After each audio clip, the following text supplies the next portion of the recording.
Now friends, starting with the last question which is a theory question. पर उसके पहले मैं आपको थोड़ा समझा देता हूं कि थियरी मैंने कैसे यहाँ पे आपको दिया है। फ्रेंड्स, जैसे मैंने आपको बताया दैट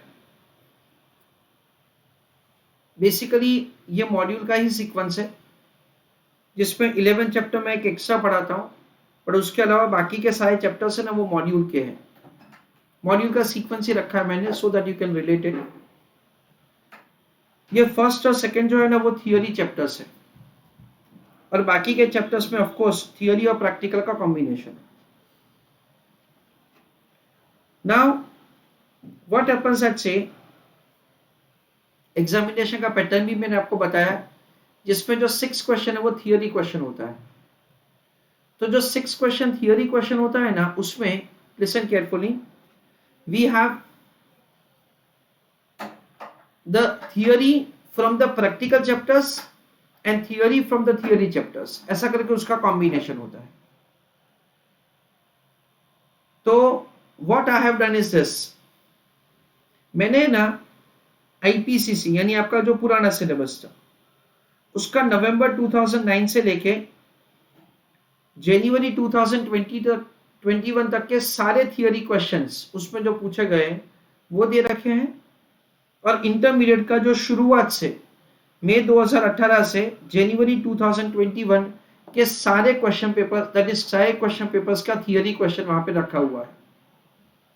तो ऐसा करके मैंने सब पूरा का पूरा थियोरी मैंने पहले तो दैट इज से यहाँ पे कंपाइल किया है।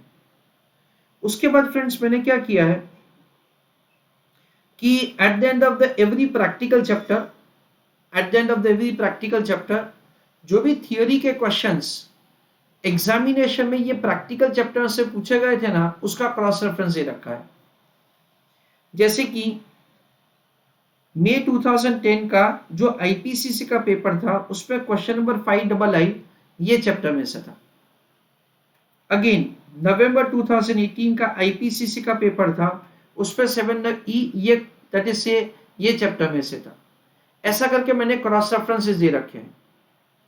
हम लोग हर एक चैप्टर के एंड में ये जो सारे थियोरी क्वेश्चंस है ना उसको एक बार हम लोग रीड करेंगे और उसको आपको एक बार लिखना है, आपको अपने नोटबुक में लिखना है, होमवर्क नोटबुक में you have to write it.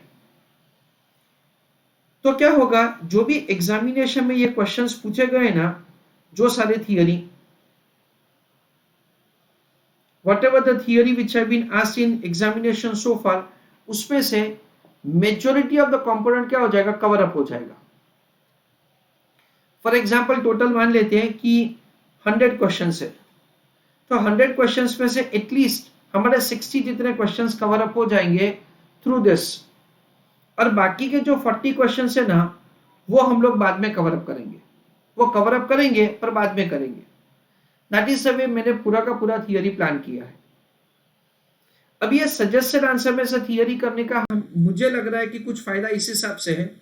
सबसे पहला, जो भी थियोरी क्वेश्चंस प्रैक्टिकल से रिलेटेड होते हैं ना वो करने में क्या अपने को थोड़ा आसानी रहता है, वो लिखना थोड़ा अपने लिए सिंपल हो जाता है।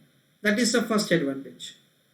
दूसरा एक इंपॉर्टेंट एडवांटेज ये है फ्रेंड्स, दैट से हमको ये फायदा मिलता है यहाँ पे that we will be able to like understand कि हमको मार्क्स के हिसाब से कितना आंसर लिखना है। जैसे कि for example I can say something like this, listen carefully, कि सपोज हमको एक क्वेश्चन पूछा that say what are the limitation of the ratio analysis, तो मॉड्यूल का आंसर आप देखोगे और ये एग्जामिनेशन का सजेस्टेड आंसर आप देखोगे, ये दोनों सेम ही होगा, कुछ अलग अलग नहीं होगा।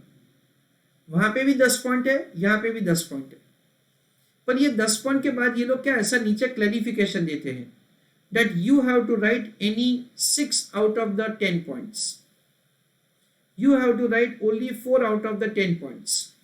तो क्या अपने को एक आइडिया रहता है कि अपने को कितना थियोरी लिखने का है, that is how many points are required to be mention, उसका हमको क्या एक क्लैरिफिकेशन रहेगा। That is what's the advantage that we have. तो अभी आपको वो थियोरी का मटेरियल मिला नहीं है,